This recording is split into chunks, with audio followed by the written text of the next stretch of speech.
Only Jesus TV. Naam, salamu alaikum.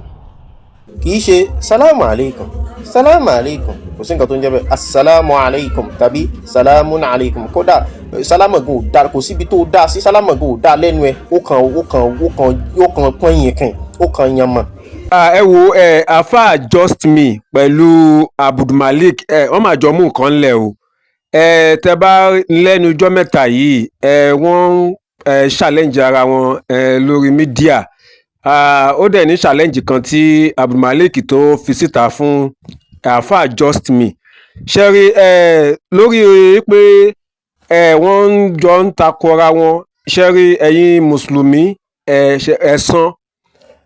òun ló ń ké lórí yín, ẹ̀yin àáfàá alákatakítí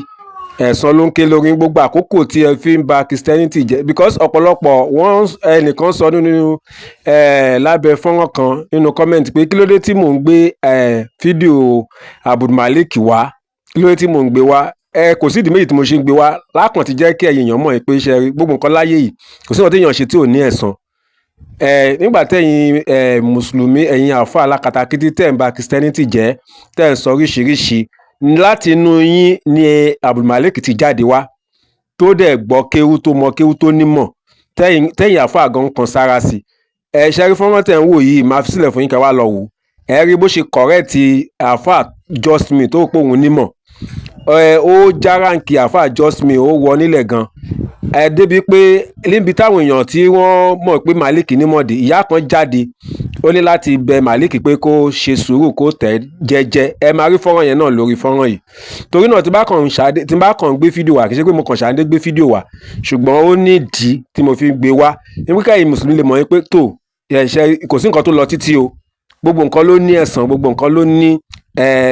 òun náà ló lérè. Gbogbo nǹkan tá a bá ń ṣe láyé yìí kò sí àṣegbé, àṣepamọ́ òun ló wà.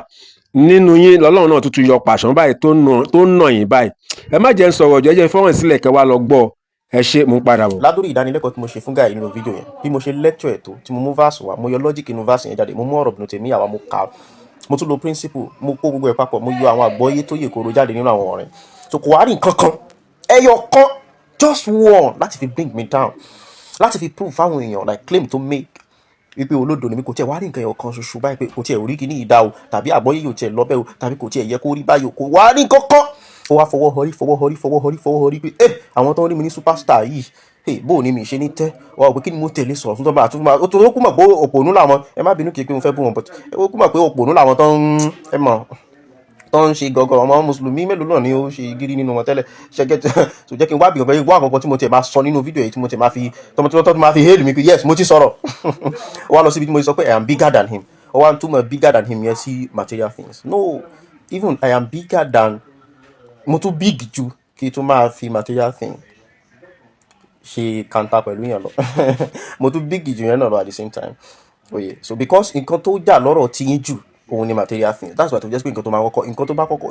tó bá mú yàn lọ́kàn ló máa kọ́kọ́ wá sọ́kàn yàn. Tá a bá sọ̀rọ̀ nípa wealth, tí n bá sọ̀rọ̀ nípa wealth particularly, especially in video, I'm talking about intelligence and knowledge, especially nípa Islam yẹn tó fẹ́ para ẹ nítorí ẹ̀ yìí. So mo ń sọ fẹ́ pé kò yí ẹ ṣòye. So nǹkan tí mo sọ fẹ́ ni mi ń ṣe gbé àfà tó lè kọ́ ẹ ní kéwú, because mi lè sọ pé àfà tó kọ́ ẹ ní kéwú tó rò kọ́ kéwú. So even you are not sínú àwọn category àwọn tá a máa sọ pé akéwú tọrọ jẹ. Ṣé bá àwọn kan the least tó máa sọ nípa àwọn kan ní pé akéwú tọrọ jẹ, even ìwọ tiẹ̀ lè tún bọ́ sí category àwọn akéwú tọrọ jẹ, because àwọn tún dáa jù ẹ lọ, because you know nothing, you understand. So nǹkan tí mo sọ fẹ́ ni, so wá rí nǹkan kan láti ẹ̀ ti fi ṣe. So definitely you put all those things, torí pé ọ̀rọ̀ tí mo sọ ibi tó ti lọ mú point yìí wá, mo ti sọ many facts kí tó sọ ọ̀rọ̀ yẹn pé I am bigger than, mo ti sọ facts tó pọ̀ lọ. So kò rí bí kankan tó ti lè mú mi.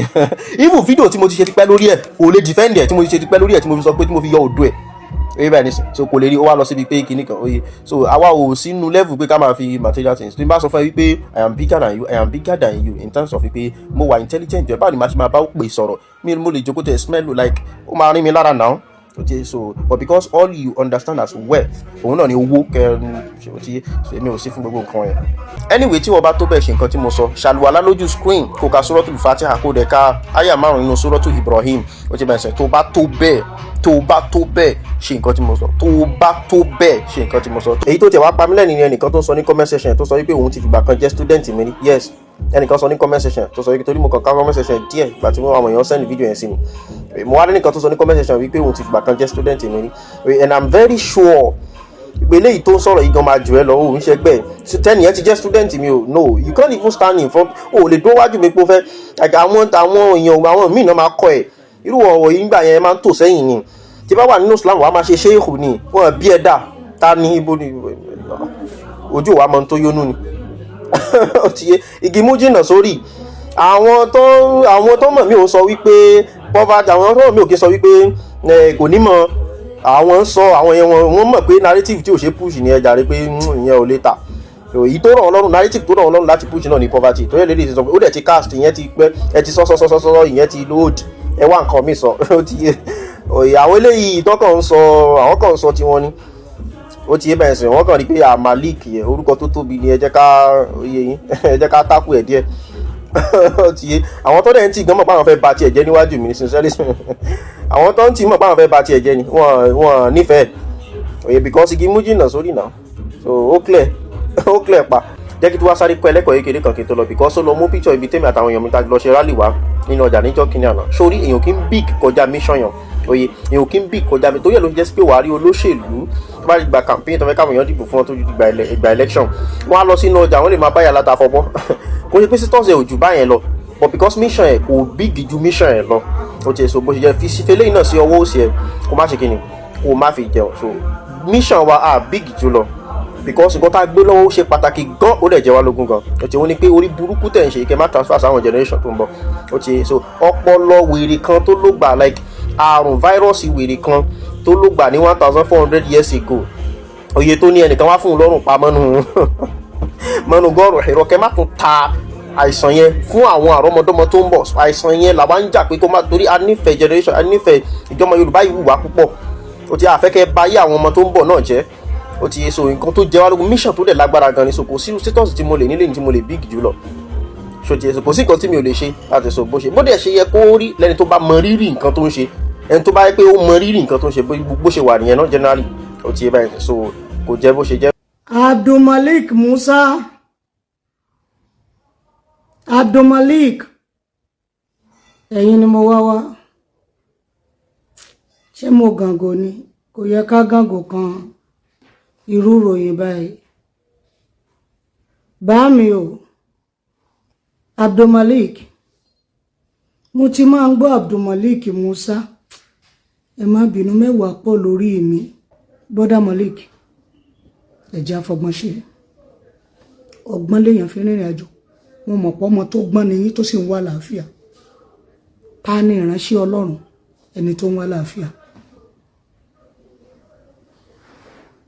Ta ni kọ̀ adániwáyé ẹni tí ń wá ọ̀nà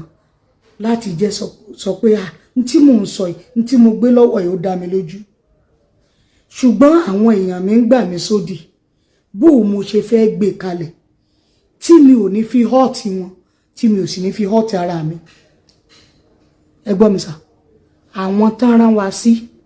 àwọn gan wọ́n máa ń dúró pé ẹ gbọ́dọ̀ jíṣẹ́. Ìgbà tí mo kọ́kọ́ bẹ̀rẹ̀ láti máa sọ̀rọ̀ lórí afẹ́fẹ́, àwọn tí wọ́n bá ti ń bá mi bọ̀ ti pẹ́, wọ́n máa understand, wọ́n máa mọ̀ wípé mi ò kí ń gbé fídíò ẹnìkan sókè pé mò ń fèsì fún lágbájá báyìí pé mi ń gbé fídíò yàn ẹ lọ check. Mo kàn máa mú topic, máa kàn mú topic kan, máa dẹ̀ discuss it within 10 minutes, 12 minutes, 30 minutes, 8 minutes, 7 minutes, 6 minutes, mo máa ń ṣe ni. Máa kàn mú topic kan, máa kàn sáré discuss it, máa dẹ̀ post it. So kò kàn mí gbogbo ideology you want to trend nǹkan ní kò sí nǹkan tó kàn pẹ̀lú nǹkan tó ṣàánú motivate mi, òun ni inú mi ti kún láti sọ̀rọ̀. Ṣé o ti yé? I believed I have a lot of things to say, so kíkan máa sábà mo ní nǹkan tó pọ̀ láti sọ ju pé kí n máa gbé fídíò ẹnìkan lọ, mo yé bẹ̀rẹ̀ nìyẹn. Ṣé ọ̀nà sáà mo lè ṣe lọ bẹ́ẹ̀ báwọn èèyàn ṣe bẹ̀rẹ̀ sí mímọ̀ mìíràn nìyẹn. So mo ti ṣe àwọn fídíò tó yẹ sí pé mi tẹ̀gbẹ́ anybody sókè tẹ̀ pé ó go viral gan ju àwọn èyí tí mo gbéyàn sókè lọ. So if you are talking about àwọn wá láti trend, kò sí nǹkan tí mo fẹ́ fi ìyẹn ṣe. So kò tẹ̀ sí náà ọkàn mi from the beginning. Ṣé o ti yé báyìí sí? So kí ni mo fẹ́ fàyọ níbí báyìí ni pé ìyá wa tí wọ́n sọ̀rọ̀ mo kí yín gan, inú mi dẹ́dùn pẹ̀lú torí ẹni tó bá nífẹ̀ẹ́ yẹn ló máa ń gbá yàn nímọ̀ràn. Ṣé kò sẹ́ni tó ń bú ẹnì kankan, kò sẹ́ni tó ń gbé ní líle, so ìgbà tó di wípé mo bẹ̀rẹ̀ sí ní táwọn èèyàn ta sí mi so tèmi náà ń dẹ̀ ó ti di pé ẹ mọ̀ kò sí bí èèyàn ṣe máa ṣe so àwọn mùsùlùmí alákatakítí ni wọ́n gbogbo ara mọ̀ kò ó lè tako Islam ò lè sọ even ẹ lọ mo ṣe máa ń sọ̀rọ̀ náà mi máa kàn explain mi ń sọ̀rọ̀ anyhow sí wọn mo kàn máa explain nǹkan tí mo fẹ́ ṣe ń tèmi mo lè máa get out wọ́n máa bú mi ẹlòmíì ó ti di pé wọ́n ń ta sí mi so nǹkan tó ń fa pé mi náà padà wá bẹ̀rẹ̀ sí ni máa gbé fídíò àwọn èèyàn sókè nìyẹn so èmi náà dẹ̀ wá mind mọ́ sí so anybody tí n bá rí tó bá sọ nǹkan tí ò lójú tó bá sọ ọ́n dandan tí n bá ráyè so tí mo bá ráyè tí mo dẹ̀rù pé kò ní jẹ́ waste of time ṣóyé so mi náà máa gbé sókè tí mo máa ṣàlàyé ó wá depend lórí bẹ́ẹ̀ ni ẹ bá ṣe sọ̀rọ̀ ó depend lórí bẹ́ẹ̀ ni ẹ bá ṣe sọ̀rọ̀ tàbí bẹ́ẹ̀ ni ẹ ṣe ta sí mi ó depend lórí bẹ́ẹ̀ ni ẹ bá ṣe ta sí mi tàbí bó ṣe sọ̀rọ̀ tó bá gbé wá ní ẹlẹ̀ ni màá fi pàdé ẹ̀ tó bá gbé wá ní ìwọ̀ntúnwọ̀nsí like tó gbé wá láàárín yẹn náà ni tó bá gbé wá ní líle náà ló máa bá mi so ìyẹn ò lè yí padà láyé that is me èmi nìyẹn o ṣe understand ya so kò sẹ́ni kankan tó ń wá àbúrò wa jẹ́ sí àgẹ́ra so bó ṣe wà nìyẹn ẹni tó bá jẹ́ àwọn tó bá jẹ́ real fans mi ni mo sọ yìí wọ́n máa understand nǹkan yìí gan wọ́n máa rí pé response mi síyàn ó máa ń lọ mo mọ̀ báwọn kan máa mọ kí ni ẹ̀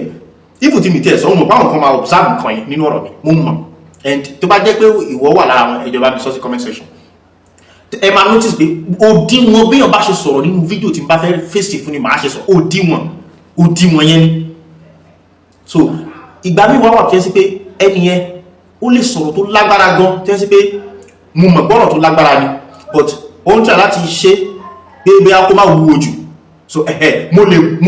lè hí tẹ̀ lọ́nà tó wúwo tó yẹ sí pé kò ní jẹ́ pé bóyá sọ yẹn ni mo tákù àgbọ́yé tó wà nínú ẹ̀ ni so bó ṣe rí nìyẹn so béèyàn bá ṣe gbé wá ni mo ṣe máa ń gbé fún ó ti yé so ó ta sí mi ní o ó kàn sọ̀rọ̀ tí ẹ ní o bó bá ṣe sọ ló máa determine lórí ọ̀rọ̀ tí èèyàn máa rí fún so but kò sí pé à ń gúnyàn nínú ọ̀rọ̀ tá a fi ń lecture ara ẹ lọ́wọ́ àwọn ọ̀rọ̀ tí mo ṣe tí mo dídì ṣe pé mo fẹ́ fi lecture kò sí pé mo fẹ́ fi ṣe kí la fẹ́ fi ṣe kò sí kàtàkì kára búra ṣe YouTube mi nìyẹn bẹ́ẹ̀ tí mo ṣe YouTube channel mi nìyẹn tí mo ṣe create ẹ lọ wọ ẹ subscribe síbẹ̀ ẹ máa ráwọn videos tí mo ti ṣe so abọ́kọ mi nǹkan kan bá ṣe ń tù wọ́n náà nìyẹn so béèyàn bá ṣe gbé wá fún wa la ṣe ń gbé fún wọn so a ti gbọ́ advice yín a máa ṣe bí bó bá ṣe gbà ó ti yé so a dì máa try láti máa kọ́ ṣàlàyé náà ká má bọ̀ sí ká má tako òfin ó ti yé so kò sẹ́ni tó kọjá òfin so a máa gbìyànjú ká má ṣe mistake èèyàn ní gbogbo wa anybody can make mistake but a máa gbìyànjú láti so inú nǹkan tẹ́ sọ yín sì a máa rẹ́kọ̀ọ́ mú bẹ́ẹ̀ ẹlòmíì náà máa sọ ti a máa rẹ́kọ̀ọ́ mú bẹ́ẹ̀ so èèyàn kan ń já wa dé igi kan ò lè dágbó ṣe ó ti yé so tẹ́lẹ̀ bá contribute tiẹ̀ eléyìí sọ tiẹ̀ ó máa contribute sí ó máa ń impact béèyàn bí ẹni tó sọ̀rọ̀ náà táwọn olólùfẹ́ bá ń sọ̀rọ̀ tó sọ pé yá tún ṣe báyìí ó máa ń contribute sí béèyàn ṣe máa dà àti béèyàn náà ṣe máa so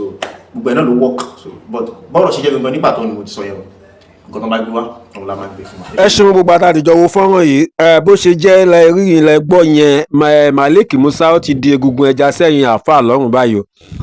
torí pé kò sí ìfun kan tó wà nínú òròmọdìyẹ tí àwòdì òkè tí ò mọ kò sí ohun tó wà nínú Kùránì tàbí tó wà nínú ẹ̀sìn Islam tí kò yé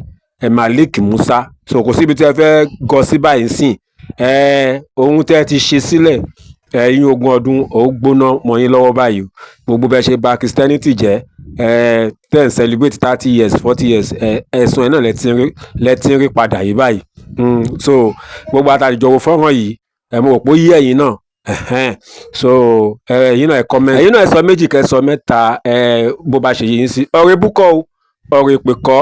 kájọ gba alámọ̀ràn kádẹ́jọ lára wa lọ́yẹ̀ ni ànírógun ẹ̀sìn ní orílẹ̀-èdè wa ẹ ṣe láìpẹ́ á tún padà wá ní àlàáfíà.